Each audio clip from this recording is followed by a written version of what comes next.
Hi everyone, welcome to our YouTube channel target for IQ. आज इस video में हम कॉन्स्टिट्यूशन के कुछ इंपॉर्टेंट एमसीक्यू सॉल्व करेंगे। ये आपके बिहार के लिए बहुत इंपॉर्टेंट है क्योंकि बिहार में बहुत ज़्यादा क्वेश्चन आते हैं कॉन्स्टिट्यूशन और एडमिनिस्ट्रेटिव लॉ के रिगार्डिंग। तो ये इसमें कुछ 10 मोस्ट इंपॉर्टेंट एमसीक्यूज़ हैं जो बहुत ज़्यादा टाइम बाद रिपीट हुए हैं। हम उनका यहाँ कलेक्शन ले आए हैं। ये पार्ट में वीडियोज़ आपके पढ़ते रहेंगे टिल एग्ज़ाम। ओके, तो पहला क्वेश्चन है कि which constitutional right is not a fundamental right. ठीक है ये क्वेश्चन बहुत इजी बट बहुत इंपॉर्टेंट है। ऐसा ना हो कि आसान के चक्कर में हम इसको मतलब कंफ्यूज हो जाए, तो इसलिए आप इसको श्योर रखिएगा कि राइट टू प्रॉपर्टी जो है अमेंडमेंट 44 से कॉन्स्टिट्यूशनल राइट डिक्लेयर हो गया था। It was no more a fundamental right. कौन से अमेंडमेंट के साथ? 44th अमेंडमेंट के साथ। ठीक है, तो यहाँ से आपका 2 क्वेश्चन बन गया कि कौन सा कॉन्स्टिट्यूशनल राइट है। तो राइट टू प्रॉपर्टी है, किस अमेंडमेंट से हुआ था? 44 अमेंडमेंट से। 44 से याद कर लीजिए कि 42nd अमेंडमेंट को मिनी कॉन्स्टिट्यूशन कहते हैं। ठीक है, तो ये याद रखिएगा। राइट टू प्रॉपर्टी क्या है? आपका कॉन्स्टिट्यूशनल राइट है। ओके, फिर ये क्वेश्चन है, आप देख सकते हैं बिहार एपीओ का है। भारतवर्ष में ऐसा कौन सा अधिकार है जो संवैधानिक अधिकार तो है परंतु मूल अधिकार नहीं है? तो यही है आपका right to property, that is संपत्ति का अधिकार। Okay, on whose recommendation the financial distribution between the union and state takes place. तो ये इजी सा क्वेश्चन है। फाइनेंस कमीशन, फाइनेंस कमीशन के साथ आप उसका आर्टिकल भी याद कर लीजिए। आर्टिकल 280 में आपका फाइनेंस कमीशन मेंशन है। और फाइनेंस कमीशन को हेड कौन करता है? प्रेसिडेंट जो है वो हेड करते हैं। Okay, under which article borrowing by state is provided? To article number 293। ये बहुत इंपॉर्टेंट क्वेश्चन है कि बोरोइंग बाय स्टेट किस आर्टिकल में है? तो ये है आपका आर्टिकल नंबर 293 में। Okay, constitution of India of the total number of members of GST council shall constitute the quorum at its meeting. तो हाफ होने चाहिए टोटल। ओके, ये हाफ होने चाहिए। आप देख सकते हैं रिसेंट क्वेश्चन है, एमपी में आया था, 2019 का ही है। तो आपको याद रखना है टोटल हाफ जो है कोरम होना चाहिए। The primary function of the finance commission is, ये भी आप देख सकते हैं रिसेंट क्वेश्चन है, राजस्थान जेएलओ 2019 का। तो इसका है make recommendation regarding distribution of taxes between centre and state. वित्त आयोग दैट इज फाइनेंशियल कमीशन का राष्ट्रपति द्वारा गठन किया जाएगा प्रत्येक 5 वर्ष में। ओके, ये हर 5 साल में इसको कॉन्स्टिट्यूट किया जाता है। Which of the following is not a constitutional body? UPSC union of public commission है, फाइनेंस कमीशन भी है। ठीक है, आपको सबका आर्टिकल याद रखना चाहिए। यूनियन ऑफ पब्लिक कमीशन 315 में है, फाइनेंस कमीशन 280 में है और इलेक्शन कमीशन आपका 324 में है। तो इसका आंसर हो गया planning commission. Okay, planning commission का नाम हम सब जानते हैं, अब रिप्लेस होके नीति आयोग हो चुका है।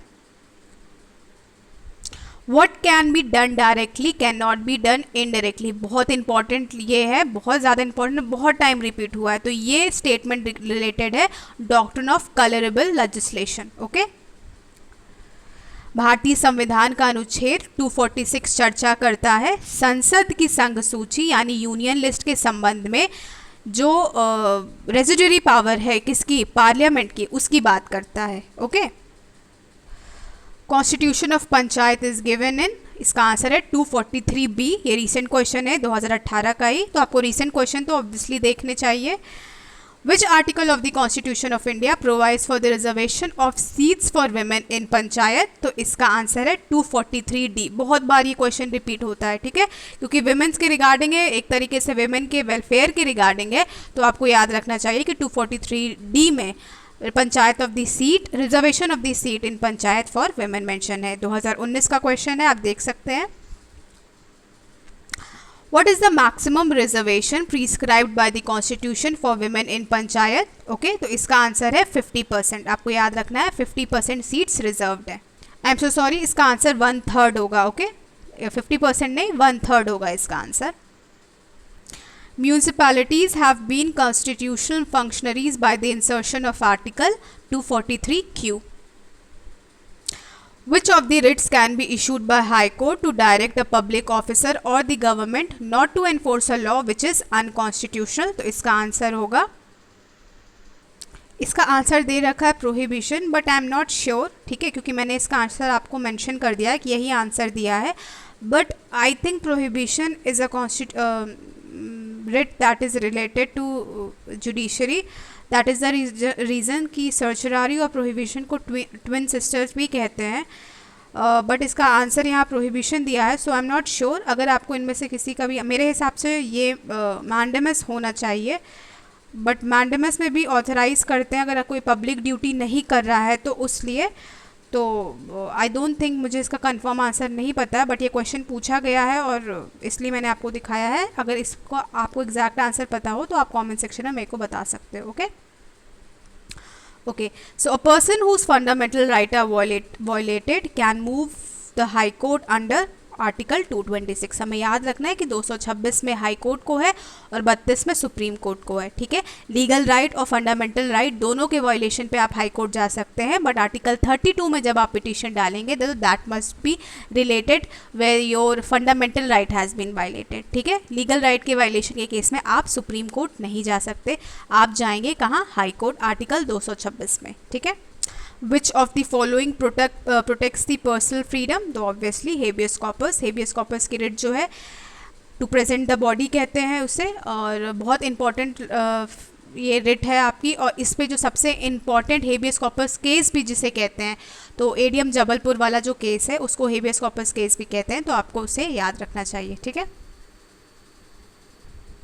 Okay, so the next one is for how many periods the president can appoint additional and acting judge in high court? तो इसका आंसर है not exceeding 2 years। आर्टिकल 224 में ये मेंशन है, okay. Under which article of the Constitution of India a retired judge of high court may be appointed only to sit and act as the judge of that high court? Okay, तो इसका answer है article 224A। Okay, so next one, the recent question asked in 2019, which of the following writs can be issued only against judicial or quasi-judicial authority? तो आप देख सकते हैं इसका option है सर्चरारी, okay. habeas corpus, mandamus and quo warranto are not related to certiorari, not related to quasi-judicial authority, but certiorari and prohibition are the writs that is related to quasi-judicial authority, okay। तो इसका answer है आपका। So the next question is which among the following writs literally means what is your authority? यानी कि आप किस authority के साथ पोस्ट होल्ड कर रहे हैं, ठीक है। तो इसको याद करने का ट्रिक है कि आप ऐसे पूछ सकते हैं कि भाई क्या अथॉरिटी है, क्या वारंट है तुम्हारे पास, क्या वारंटी है, किस तरीके से वो पोस्ट होल्ड कर रहे हो, तो इसका आंसर है को warranto. So the next question is every chief justice of the high court shall be appointed by the president in consultation with the CGI and the governor, okay।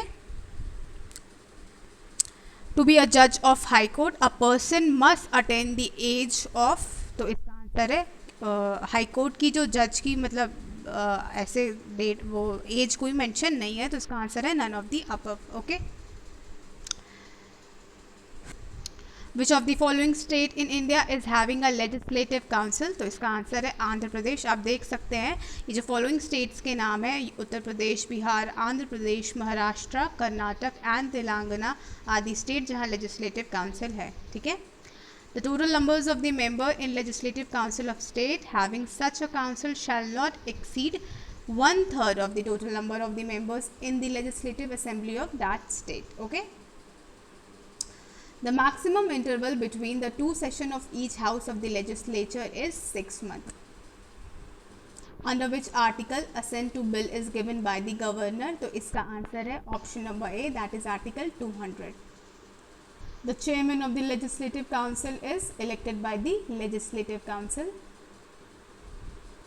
Speaker of the legislative assembly addresses his letter of resignation to deputy speaker, okay। So these were the some important MCQs regarding the constitutional law। इसके बाद हम और कुछ important MCQs लाएंगे। I hope आपको ये video अच्छा लगा हो। कोई भी क्वेरी हो, एक क्वेश्चन को लेके मुझे डाउट था तो मैंने आपको बता दिया। अगर आपको उसका एग्जैक्ट आंसर पता हो तो please do let me know in the comment section. Thank you.